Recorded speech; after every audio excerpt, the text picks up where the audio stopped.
Hi, I'm Chad Butler, founder of Challenging Shoes. I've created a 5-step program to become a 1%er in life and in business. The goal of becoming a 1%er is helping people have those quantum leaps, to be able to have expansion, to be able to go from wherever they're at to as high as they're comfortable reaching, and then teach them to reach again and to keep reaching. Life is a process. It's a process of learning, and it's a process of growing. The 5 steps have special meaning individually, and the order in which they are help us develop the building blocks to become a 1%er. The first and most important step is belief. Understanding where beliefs come from, how they impact the results we have in life, and more importantly, understanding what our beliefs are in ourselves. The second one is fear. Understanding what our relationship is to fear and what role fear plays in our life. We don't want to become fearless. We want to learn to manage fear and manage that relationship we have with it. With fear leads to storytelling. All of our emotions are supported by a story in our life. Everything in life is a story, and learning the impact of storytelling and learning how we can change our story and change our life is immensely important.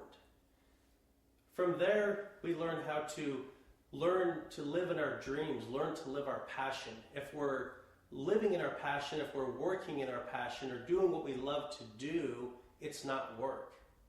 And then lastly, learning to step into our dreams, learning to step into our intentions on what we want to create and do in life. So let's talk about the first one, belief. From birth to our current state, everything that we've learned has conditioned us to believe what we believe in life. And one of those beliefs is what our personal capacity is, what we're capable of doing, what we're capable of experiencing, our views on love, our views on money and success. All of our views are based upon this lifetime of conditioning. When I first stepped into the financial services industry 17 years ago, as a brand new agent, I was dedicated to becoming successful. I wanted to maximize my ability.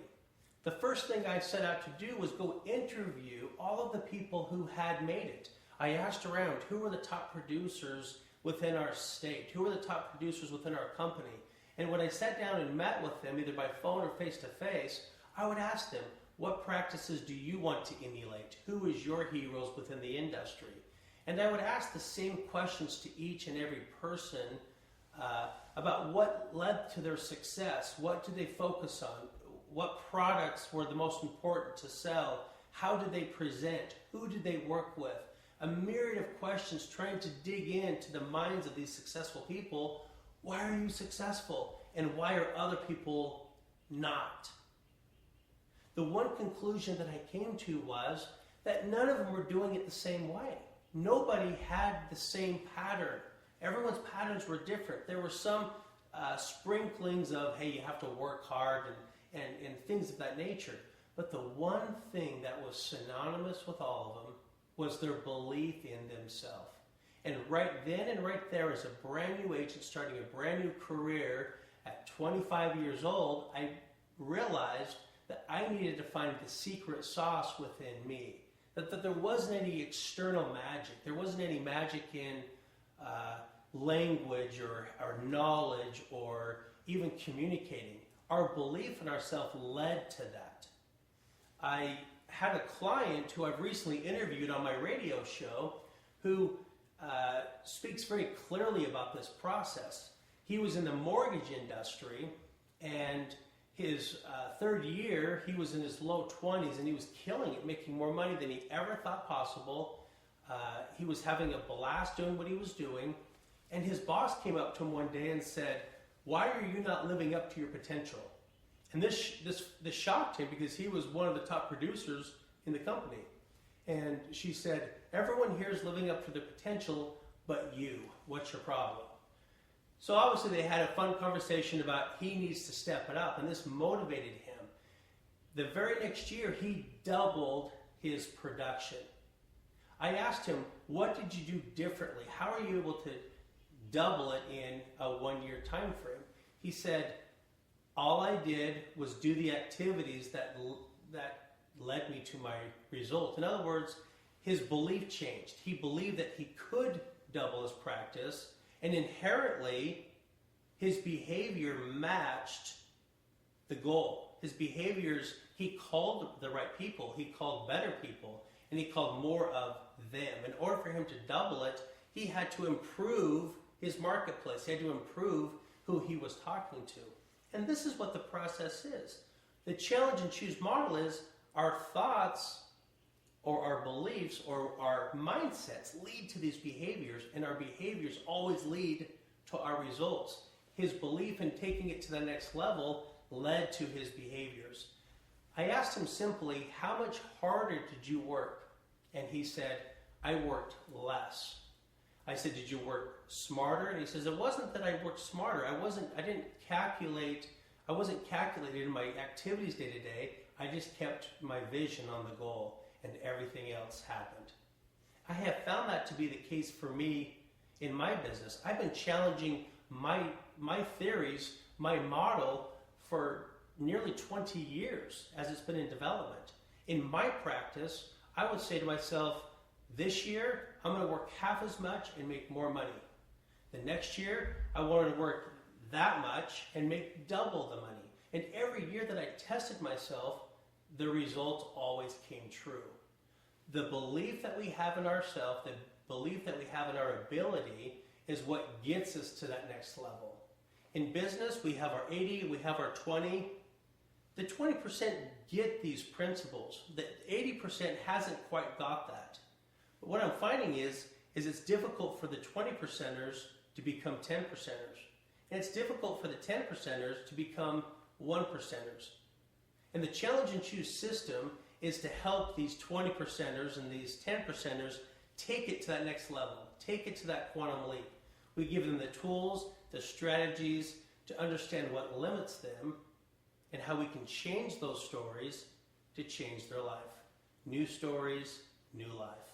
Believe in yourself.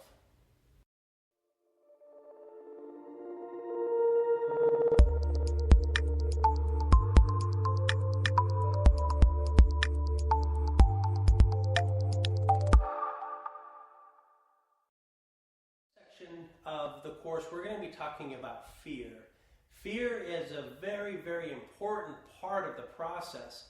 And the way we address fear might be different than how you've approached it in the past.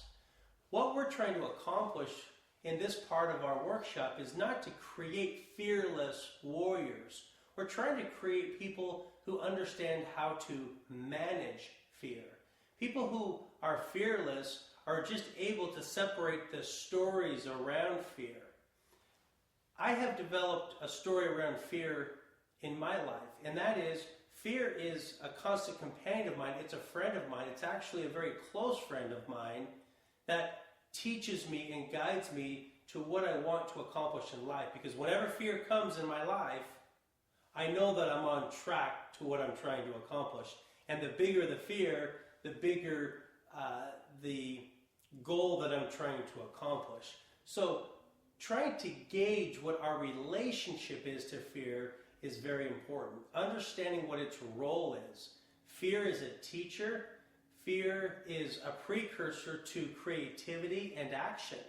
There are lots of science and articles that support that when we have stress, when we have fear at doses, it actually creates the endorphins to allow us to accomplish things we never thought possible. But when we hang on to fear too long, which creates stress, and it can lead to depression, and it can lead to harmful things. So what we're trying to create in this workshop is to help you understand what the role of fear is. And it's really trying to help us get to where we want to get. If I want to lose weight, if I want to hit milestones in my business, if I'm a manager and I'm trying to get my employees to a certain level, as soon as we set these goals, immediately we're going to be faced with the obstacles to get where we want to go. And fear invariably comes into play. So understanding and developing the right relationship around fear is critical. Now, our goal with fear is to understand what its purpose is. So when we're in moments where we feel paralysis, or when we're feeling stuck, or we're saying, no way, Jose, that's the moment where we say, okay, I'm in fear. Because oftentimes when we get into fear, we don't know it until we're right in the middle of it. Sometimes I'm in my second day of inactivity or paralysis before I realize, oh my gosh, I am living in stories around that fear is telling me. So fear kind of leads to storytelling, which is our third step in the process. But before I move on, I just want you to understand that we want fear. We do. We want fear to be in our life. And if you hate fear and resist fear, you're just going to make life more complicated and harder for yourself, because it's not going away. Fear is always going to be a part of life, especially if we're in a life where we're trying to have a lot of transformation. If we're trying to have big quantum leaps in business, we're going to have to face what's been holding us back, because it's the fear and the stories around fear from different mindsets that's limiting us from having the goals that we want in life. That's why we're stuck. That's why we're in bad patterns. That's why we're not liking the results we're getting, because fear is getting in the way. So fear can get in the way, but if we use it properly, we can use it to climb to the highest levels imaginable in every part of life. Every day that I wake up, part of my gratitude is for fear. I am so grateful to have fear in my life, because it teaches me so much about what I need to work on in order to have what I want in life. Exercising, if you're a person that does endurance events, if you're a manager trying to lead a sales team, I mean, no matter what your position is or what you're trying to do, fear is going to have a place that either helps support or prevents you from taking steps that ultimately get you to what you want in life.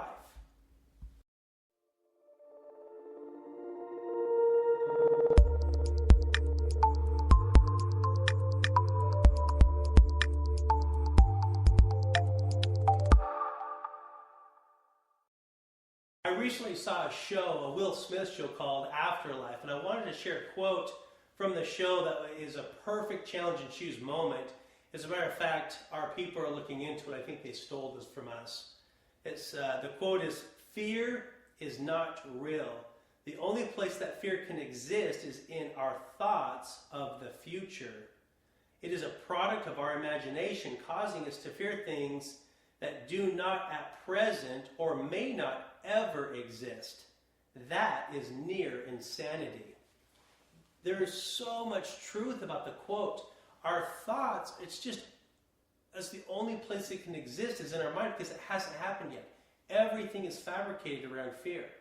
And it can only happen if we believe it's going to happen.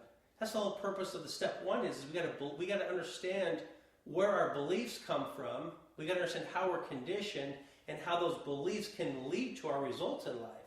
So now that we're 3 steps down or 2 steps down into fear, we got to understand that everything with fear is a pure fabrication. We're typically fearful of a future event that has not occurred. It hasn't happened. So why are you focusing so much on that? The trick is storytelling.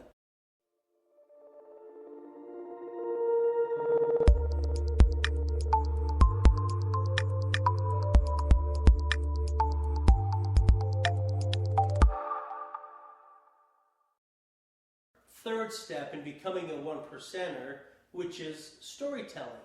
The reason why storytelling comes right after fear is that's where all the stories come from. Whenever we have fear, and we've talked about what fear's role is, but now that we understand what the role is, what's the impact? The impact is our subconscious concocts the craziest stories that we could have ever dreamed up of. with relationships, dates, dating, getting to know people, money, success, whatever it is, we have a story based upon some past experience. So with fear, we're always living in the past or we're living in the future. We're not present. So the goal is, between fear and the storytelling, is to be present. And if we're present with today, what do I want today? Well, the fear of not being successful, or let's say going broke, if I fear going broke, and that's what I put all my attention to, is that fear, the chances of me going broke is pretty good. And if I don't go broke, I'm going to live as if I am, and that's just as bad. It's the same thing. Living as if I'm going broke and being broke, you're really living the same thing. So the challenge with storytelling is understanding that it's all fabricated.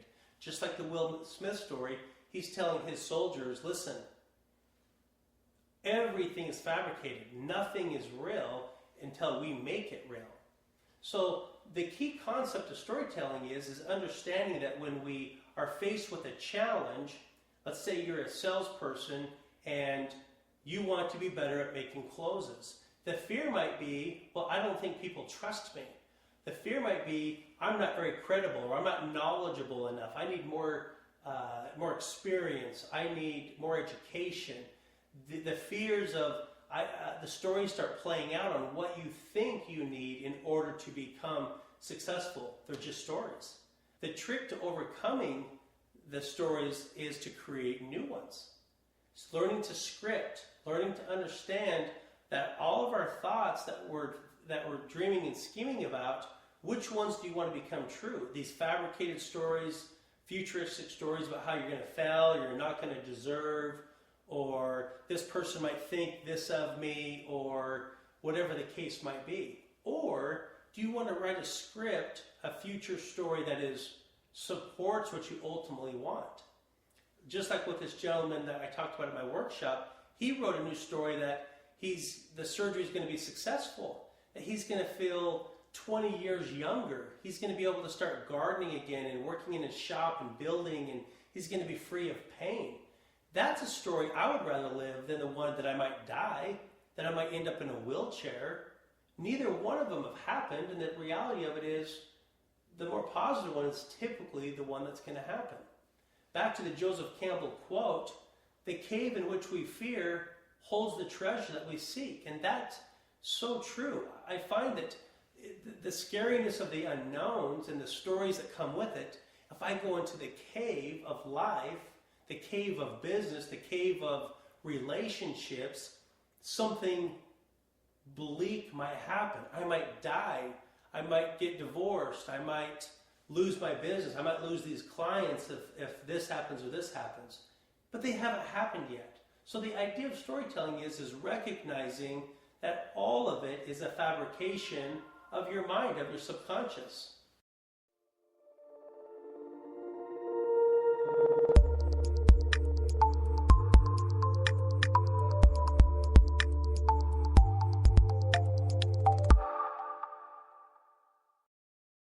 Step 4, becoming a 1%er in life and in business, is simply knowing what you're passionate about and doing what you do best. Living within your genius is what I call it. We want you to live and work within your passion.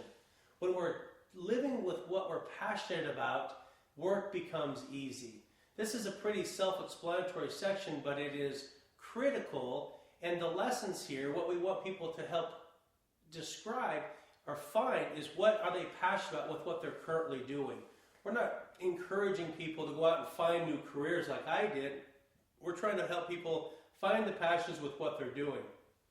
I recently was working with a financial planner who loves, more than anything, the guy's face lights up when he talks about doing individual stock. But his current planning platform is to be all-inclusive, do all of the planning for his clients. He hates talking about life insurance. He hates building mutual fund portfolios.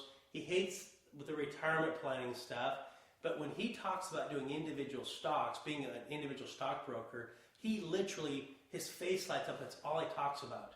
So after several sessions, I finally convinced him to when he meets new clients, just focusing on what he's the best at, because he knows it inside and out. I said, what if you had a whole practice where you just did people's individual stocks? And his first comment was, well, people need everything. I want to do all of it for people. I'm like, well, maybe you hire people to do the rest.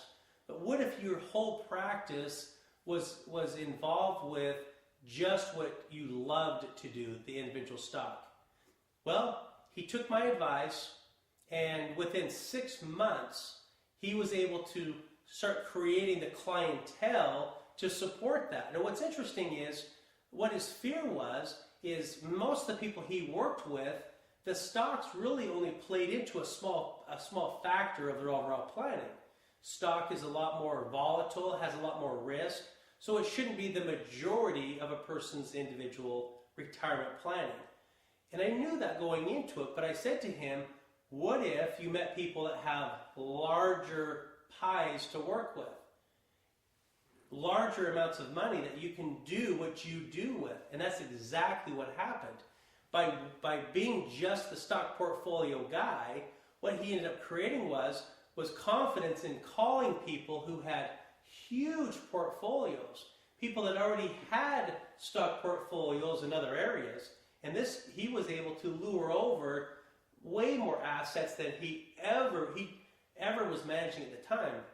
As a matter of fact, he tripled what his assets under management was by just focusing on what he loved to do. But he fought it in the beginning because it's not how he was taught.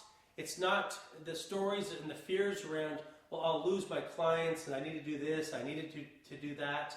He wasn't living within his passion, and his job was hard. Now he loves what he does. He loves what he's doing because he's only talking to clients about what he's the very best at. It's critical to specialize. Throughout my whole practice as a financial planner, I always upgraded my marketplace with the people that I felt like matched up with me, with my value system and what I wanted out of my life. I ended up finding those types of clients and specialized in different marketplaces, which turned out to be a total home run for me.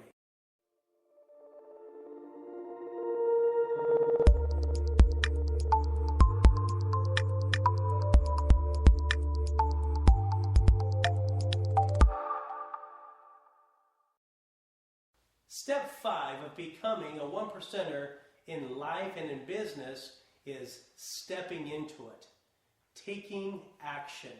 Now, most people view this a little bit differently. We're going to teach this a little bit differently like we have with the other sections. Stepping into it isn't just taking the action to follow the dream, albeit that's very important.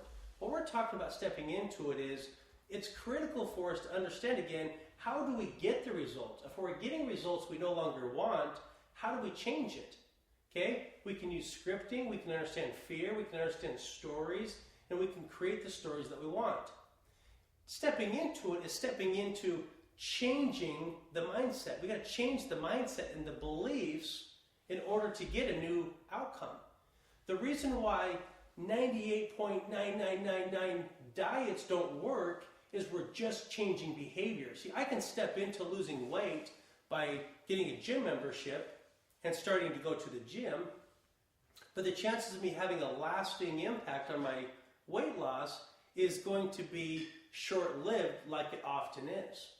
Just changing diet, just changing exercise and diet, all by itself doesn't get us the results that we want. Changing behaviors is stepping into it, it's showing up, but it doesn't give us lasting results. In order to have lasting results, we got to step into changing the story. What got us out of shape to begin with? What got us fat to begin with? It's our belief systems and our stories that got us there. There's some fears there. There's some, we're nursing some belief systems by eating, okay? In order to get new health results, we got to figure out what's going on upstairs to get new behaviors, to get new results. The same thing goes for in business. We got to be willing to step into changing our mindsets, our belief systems around the area that we want better results in.